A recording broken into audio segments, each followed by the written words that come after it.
So this is orchard grass, alfalfa, clover blend. Ooh, there's some nice new clover coming up. There you go. Getting some good reseeding from our clover from last year. Natural thickening and rejuvenation, and that's kind of what I'm doing with the orchard grass. I systematically will make sure that I let it go to seed, and periodically I bale overly mature orchard grass off of this just to naturally seed as I feed hay. Take that and feed it in paddocks that I want to put some orchard grass into in the blend. So this we did, there's a radish. I seeded daikon radishes in this as well.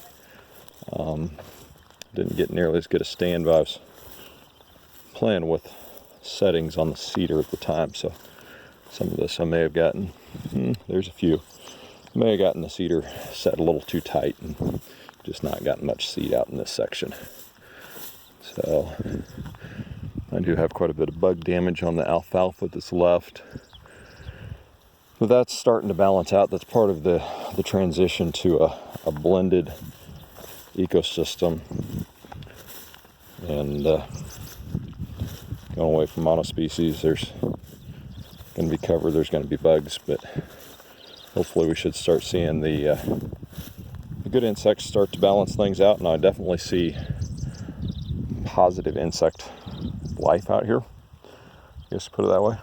It's still a little strange for me to be looking at insects in a positive outlook from a farm perspective, but you know, as I work through the fields, I can actually see the positive outcome of having a higher insect population in the diversification. So a little bit of bluegrass still scattered out here from years gone by,